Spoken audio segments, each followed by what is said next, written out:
International ചളു union എന്നൊക്കെ പറഞ്ഞ പോലെയുള്ള ഒരുപാട് ഓൺലൈൻ കമ്മ്യൂണിറ്റികൾ ഉണ്ടായിരുന്നു. അവര് ഒരു സെൻസിറ്റിവിറ്റിയിൽ ആൾക്കാരെ ട്രെയിൻ ചെയ്യുമെന്ന് ഞാൻ പറയാം. അത്തരത്തില് ഒരുപാട് എന്താ പറയുക, കുരു പൊട്ടിക്കാന്നൊക്കെ പറഞ്ഞ വാക്കുകളൊക്കെ നമ്മൾ കുറെ കേട്ടിട്ടുണ്ട് ആ രീതിയിൽ. അപ്പൊ അങ്ങനത്തെ ഒരു കാലം ഉണ്ടായിരുന്നു. ആ കാലം കഴിഞ്ഞു. പിന്നെ അത് കഴിഞ്ഞ് ഈ ഓൺലൈൻ പുതിയ കഥാപാത്രങ്ങളും ട്രോൾ മീമുകളുടെയും കാലമായി. അപ്പോഴാണ് ഈ കേശവമാമനും സുമേഷ് കാവിപ്പടിയും ഒക്കെ പോലുള്ള കഥകൾ ഉണ്ടാവുന്നത്. അത് പിന്നെ മെയിൻ സ്ട്രീം വരെ എത്തി. പിന്നെ അതുപോലെ ഒരു മെഡിക്കൽ ഫേസ്ബുക്കിന്റെ കാലം ഉണ്ടായിരുന്നു, മ്യൂസിക് ഫേസ്ബുക്കിന്റെ കാലം ഉണ്ടായിരുന്നു. അങ്ങനെ കുറെ തരത്തിലുള്ള സബ് കൾച്ചേഴ്സ് ഉണ്ട്. ആ രീതിയിലുള്ള സബ് കൾച്ചേഴ്സ് പല ഭാഗത്തായിട്ട് ഫേസ്ബുക്കിന്റെ പലതരത്തിലുള്ള കമ്മ്യൂണിറ്റികൾ ഉണ്ടായി വരുന്ന കാലം ഉണ്ടായിരുന്നു. ഇപ്പോൾ ഇതിനൊക്കെ ശേഷമാണ് ഈ അറ്റൻഷൻ എക്കണോമിയുടെ ക്രിയേറ്റർ എക്കണോമിയുടെ ഇത് ഉണ്ടാവുന്നത്. ഇപ്പോൾ ഇത് തരത്തിലും മോണിറ്റൈസേഷന്റെ കാലമാണ്.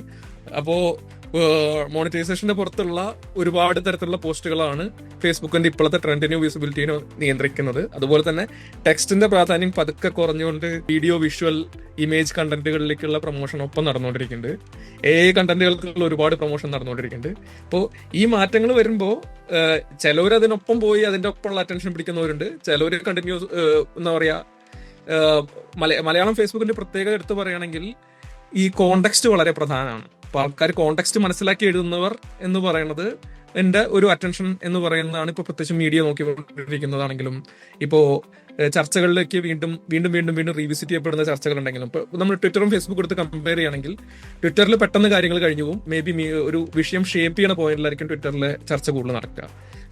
മലയാളം ഫേസ്ബുക്കിൽ എത്തുമ്പോൾ അത് റീവിസിറ്റ് ചെയ്യപ്പെടുകയും പിന്നെ അതിന്റെ മുകളിൽ 2-3 ദിവസം ഒക്കെ എടുത്തുകൊണ്ട് മേ ബി ഒരാഴ്ചയൊക്കെ നീണ്ടു നിൽക്കുന്ന ട്രെൻഡുകളായിട്ടുള്ള ചർച്ചകളൊക്കെ ആയിട്ടാണ് ഇത് നടക്കുക.